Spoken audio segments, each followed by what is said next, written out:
Ya, halo Bumia dan teman-teman semua. Pada hari ini saya dan Gemma Retalananda akan membahas presentasi mengenai image segmentation, di mana materi ini akan dibawakan oleh saya Muhammad Kadisma Ramadan dan teman saya Gemma Retalananda. Materi pertama yang akan kita bahas adalah pengertian dasar dari image segmentation itu sendiri. Seperti yang bisa kita lihat pada gambar berikut ini, terdapat beberapa gambar orang yang memiliki beberapa karakteristik yang berbeda-beda. Nah, tujuan dari image segmentation ini adalah agar dapat membagi suatu gambar menjadi beberapa bagian, yaitu jadi gambar dapat dikenali dan dapat dipecah menjadi beberapa bagian. Selain itu, kita juga harus dapat menggunakan suatu metode untuk mengidentifikasi objek pada gambar. Dalam kata lain, image segmentation itu kita melakukan grouping terhadap pixel-pixel yang mirip atau serupa. Dalam beberapa artiannya, intensitas dari gambar itu tidak cukup untuk melakukan semantic segmentation sendiri, sehingga kita perlu mendeklarasikan segmentasi gambar yang perlu kita perjelas di sini. Adapun kegunaan dari image segmentation sendiri adalah untuk memecah gambar menjadi region-region yang koheren. Dalam artian seperti kita ketahui, image segmentation juga dapat digunakan untuk object recognition, image compression, image editing, image database lookup, dan lain sebagainya.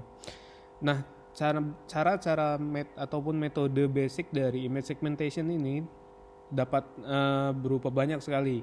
Misalnya kita dapat mensegmentasikan gambar berdasarkan titik, garis, sudut, atau berdasarkan threshold, ataupun region growing, ataupun morphological lainnya. Adapun kalau untuk menggunakan metode yang lebih advance, kita juga dapat menggunakan clustering, model fitting, probabilistic method, dan lain sebagainya. Adapun kita memiliki beberapa poin penting yang harus diimplementasikan pada image segmentation. Kurang lebih ada 5 poin. Yang pertama adalah poin pertama, semua harus terletak pada suatu region. Jadi semua gambar atau semua citra itu harus terletakkan pada suatu region agar bisa dilakukan segmentasi. Yang kedua adalah semua bagian dari subregion harus terhubung. Jadi yang dimaksud harus terhubung adalah agar kita dapat melakukan segmentasi dengan baik dan benar, yaitu sesuai dengan aturan itu. R1 is a connected set, I sama dengan 1, 2, sampai N. Selanjutnya adalah tidak ada hubungan antara subregion yang sangat berdekatan, dalam artian agar kita dapat melakukan segmentasi gambar, antara satu objek dengan objek lainnya, sehingga disarankan tidak terlalu ada hubungan yang kentara antara masing-masing subregion. Yang keempat adalah masing-masing subregion harus memiliki nilai yang sama, nilai true ataupun nilai lain sebagainya. Dan poin kelima adalah tidak bernilai sama pada subregion yang berdekatan seperti yang saya singgung sebelumnya. Jadi untuk memecah objek kita harus memiliki subregion yang tidak berdekatan nilainya. Selanjutnya, dalam image segmentation kita mengenal beberapa kategori. Dalam presentasi ini saya akan membahas 2 kategori image segmentation yang umum digunakan. Yang pertama adalah edge based dan yang kedua adalah region based. Edge based adalah suatu kategori image segmentation yang akan melihat saat intensitas pixel berubah drastis. Jadi ketika ada perubahan pixel yang berubah drastis, maka kategori ini lebih cocok untuk digunakan. Yang kedua adalah region based, yaitu kategori image segmentation yang akan melihat intensitas pixel yang termasuk ke dalam ketentuan yang ditetapkan. Jadi kita menentukan ketetapan region yang kita deklarasikan sebelumnya. Nah, dalam edge-based image segmentation, kita dapat menggunakan derivatif. Jadi derivatif ini ada 2 yang kita gunakan, ada first order dan second order. Umumnya, first order itu akan bernilai 0 pada intensitas konstan, lalu akan bernilai tidak 0 pada awal intensitas berubah, lalu akan bernilai tidak 0 sepanjang intensitas berubah. Sedangkan untuk second order adalah akan bernilai 0 pada intensitas yang konstan, dan bernilai tidak 0 pada awal dan akhir intensitas berubah, dan kemudian bernilai 0 sepanjang intensitas berubah. Jadi first order derivatif itu akan lebih memproduksi banyak sudut-sudut yang tebal pada ramps. Nanti akan kita lihat gambarnya. Sedangkan untuk second order derivatif itu akan bernilai tidak nol pada onset, pada bagian ujung dari ramp ataupun step edge. Nanti akan kita lihat gambarnya. Seperti itu. Umumnya, second order derivative itu akan memiliki respon yang lebih kuat terhadap beberapa titik-titik yang terisolasi atau isolated points dan terhadap garis-garis tipis dibandingkan dengan first order derivative. Nah, untuk cara kerja dari masing-masing derivatif bisa kita lihat, fungsi dari first derivative memang lebih sederhana daripada fungsi second derivative karena memang first derivative itu lebih sederhana daripada second derivative. Seperti kita lihat ini terdapat beberapa macam grafik yang dapat dibedakan atau dikenali bentuk sudutnya berdasarkan edge detection yang sudah kita singgung sebelumnya. Nah, selanjutnya ini adalah contoh edge base melewati suatu tengah gambar. Seperti yang bisa kita lihat ini ada beberapa jenis-jenis grafik. Misalnya ada ramp itu seperti turunan atau tanjakan yang tidak terlalu curam ataupun tidak terlalu landai, yang memiliki intensitas, misalnya ini kita bisa lihat dari 5 ke 0. Lalu ada beberapa istilah lainnya seperti isolated points atau titik-titik yang terisolasi. Terus ada flat segment itu biasanya bentuknya datar. Dan juga akan ada step itu adalah kenaikan yang cukup tinggi, dari intensitas rendah ke tinggi biasanya curam. Jadi itu akan biasa kita sebut dengan nama step. Jadi ketika edge base ini melewati tengah gambar bisa kita lihat pada contoh seperti berikut. Kita bisa melihat hasil akhirnya di sebelah kanan gambar. Selanjutnya, pada edge detection atau detection lainnya kita juga mengenal beberapa istilah operator. Seperti ada operator Roberts, Prewitt, dan Sobel. Nah, operator ini dapat digunakan untuk mendeteksi berbagai macam hal. Contoh, misalnya kita ingin mengetahui isolated point, arah, ataupun kekuatan. Bisa kita lihat pada beberapa gambar ini, terdapat beberapa formula terhadap masing-masing operator yang merepresentasikan detection yang akan mereka lakukan. Selanjutnya kita juga mengenai isolated point dari Laplacian. Laplacian juga dapat digunakan pada metode detection, misalnya pada line detection ataupun edge detection. Pada line detection, Laplacian dapat digunakan terhadap dua respons. Yang pertama adalah respon positif dan yang kedua adalah respon negatif, yang bergantung kepada awalan ataupun akhiran dari masing-masing sudut atau edge, di mana suatu garis dapat menjadi setipis mungkin yang sehubungan dengan ukuran dari detektor masing-masing. Jadi tebal tipis pun berpengaruh. Laplacian juga bersifat isotropik, di mana arah dari filter dependent ini akan bersifat lokal. Umumnya memiliki tebal 1 pixel pada masing-masing orientasi. Selanjutnya pada line detection juga kita mengenal beberapa jenis teknik masking seperti Laplacian, Sobel, dan Roberts. Nah, biasanya sih kita akan dimulai dengan Roberts dulu karena dia bersifat lebih sederhana dengan jumlah kotak yang lebih sedikit. Selanjutnya akan ada integrasi untuk menghaluskan gambar menggunakan Prewitt dan Sobel. Ini untuk memperjelas dari operator gradient pada line detection. Selanjutnya kita juga dapat menggunakan sudut-sudut diagonal yang dapat dideteksi dengan menggunakan operator Prewitt maupun Sobel. Nah, selanjutnya ini adalah contoh edge detection pada Sobel masking, di mana kita bisa lihat pada gambar aslinya. Lalu akan dilakukan masking menggunakan Sobel berdasarkan arah Y. Bisa kita lihat pada arah Y, garis yang lebih terlihat jelas adalah garis-garis yang berhubungan dengan sumbu Y, yaitu yang horizontal. Bisa kita lihat tidak terlalu tajam untuk yang vertikalnya. Sedangkan untuk yang arah X atau Sobel GX ini kita bisa lihat yang lebih kentara adalah perbandingan sumbu X-nya, yang itu sumbu vertikal bisa kita lihat Ini lebih tajam untuk garis atas bawahnya daripada samping kiri dan kanan. Dan jika kita kombinasikan akan menghasilkan sobel JX dan Y. Jadi ini adalah gabungan dari dua jenis sobel. Jadi kita lihat akan menjadi lebih jelas edge detection ataupun line detection ya, berdasarkan gradient operator yang sudah kita tentukan sebelumnya. Jadi ketika kita lihat hasil dari masking tersebut, gambar menjadi lebih halus pada bagian sudut-sudutnya. Misalnya kita tadi perbandingan antara GX dan GY, jadi kita bisa lihat gambar tersebut lebih halus.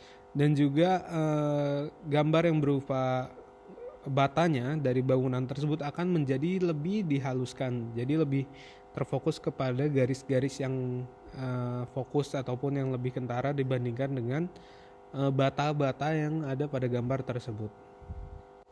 Kemudian setelah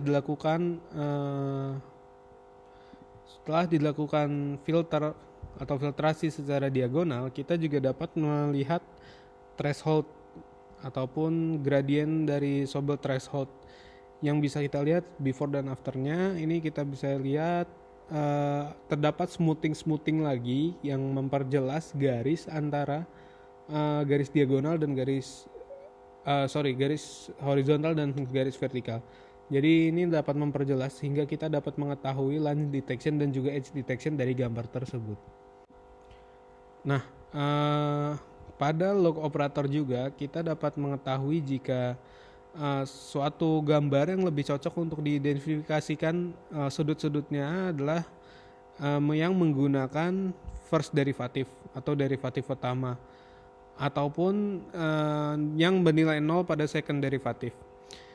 Dan juga ada beberapa proses yang kita kenal, misalnya Marr-Hildreth proses, yang memiliki argumen terhadap operator-operator yang dapat digunakan untuk melakukan scaling untuk mendeteksi sudut-sudut pada Laplacian dari Gaussian atau log.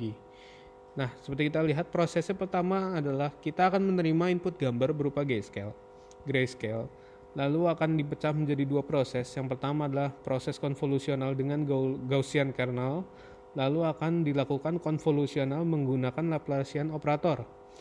Yang kedua adalah operasi yang akan dilakukan adalah konvolusi dari dua secara gabungan, yaitu Laplacian dan Gaussian, yang akan digabungkan kemudian setelah gambar dihaluskan dan juga haluskan lagi menggunakan Laplacian, akan digabungkan menggunakan zero crossing, menggunakan threshold, dan akan menghasilkan output gambar berupa biner. Nah, selanjutnya pada Gaussian filter juga kita dapat menggunakan Gaussian filter untuk melakukan filtrasi input gambar dengan menggunakan Gaussian low pass filter n kali n, di mana bisa kita lihat formula-formula tersebut dapat menghasilkan Laplacian dari suatu Gaussian, seperti yang bisa kita lihat pada gambar berikut ini. Selanjutnya kita juga dapat menghitung Laplacian, ataupun kita dapat menghitung Laplacian menggunakan gambar dari hasil filtrasi yang sudah dilakukan menggunakan Gaussian tersebut. Adapun filtrasi tersebut akan menggunakan mask dengan formula, dan salah satu contohnya sebagai berikut. Ini adalah salah satu formulanya, jadi kita bisa pilih antara yang formula atas ataupun formula yang bawah. Nah, selanjutnya kita juga mengenai zero crossings. Zero crossings adalah suatu operator yang dapat mengindikasikan sudut dari masing-masing pixel. Bisa saja mereka menggunakan suatu window berukuran 3x3 yang diletakkan di sekitaran area pixel, dan dapat mendeteksi apakah dua atau dari masing-masing pixel tetangga memiliki nilai yang berbeda. Jadi dia akan melihat apakah perbedaan ini signifikan jika dibandingkan dengan nilai threshold yang dimiliki. Selanjutnya adalah Kenny diagram. Jadi sebelumnya adalah untuk mendesain suatu edge detector yang optimal, kita dapat mengenal suatu edge detector itu menjadi 3 kelas, yaitu good detection, good localization, dan single response. Tiga hal tersebut adalah suatu kriteria suatu edge detector dapat dikatakan sebagai edge detector yang optimal. Yang pertama adalah good detection, yaitu kita dapat melakukan deteksi berdasarkan false positive. ataupun false negatif. Jadi kita bisa melakukan deteksi dengan baik dan benar. Yang kedua adalah good localization, yaitu di mana masing-masing sudut dapat dideteksi berdasarkan nilai yang paling mendekati dari sudut sebenarnya. Selanjutnya adalah single response, yaitu detektor dapat melakukan pengembalian terhadap suatu titik pada masing-masing edge point yang bernilai true. Salah satu edge detector yang paling dikenal atau paling populer adalah Kenny, yaitu salah satu metode yang umum digunakan pada edge detector dan menggunakan model teoritis, yaitu menggunakan step edge yang akan dilakukan berdasarkan adiktif pada Gaussian noise, di mana Kenny dapat menunjukkan derivatif pertama atau first derivatif daripada nilai dari Gaussian yang sangat mendekati nilai dari sekitaran operator dan juga dapat dioptimalkan untuk memproduksi signal to noise ratio dan juga lokalisasi masing-masing. Nah, Kenny detector juga memiliki sistem generalisasi 2D yang mengimplementasikan operator 1D pada arah yang mendekati sudut normal. Bagaimanapun juga, arah dari sudut normal tersebut tidak kita ketahui sebelumnya, dan juga filter 1D tersebut dapat diaplikasikan pada seluruh masing-masing arah. Nah, tugas ini juga dapat dilakukan dengan cara menghaluskan gambar menggunakan circular 2D Gaussian atau metode-metode tersebut, lalu dihitung gradien magnitudenya dan akan dilakukan pengukuran sudut gradien berdasarkan sudut-sudut yang paling kuat. Adapun cara kerja dari Kenny edge detector yang pertama adalah gambar akan dilakukan filtrasi menggunakan Gaussian derivatif. Yang kedua akan ditentukan besaran magnitud dari orientasi masing-masing gradien. Lalu untuk non maximum suppression, jadi dia akan membagi garis-garis tipis dari multipixel menjadi satu single pixel dengan ukuran lebar tertentu. Dan juga jika ada linking ataupun thresholding pada suatu gambar, maka dia akan mendefinisikan dua threshold, yaitu low ataupun high, dan juga dapat dibagi di mana threshold high-nya dapat memulai suatu sudut kurva berbentuk kurva, dan juga low threshold-nya akan melanjutkan sudut kurva tersebut. Untuk lebih jelasnya kita dapat melihat activity diagram yang terlihat pada presentasi sebagai berikut. Untuk materi selanjutnya akan dilanjutkan oleh rekan saya yang bernama Gema. Silakan Gema.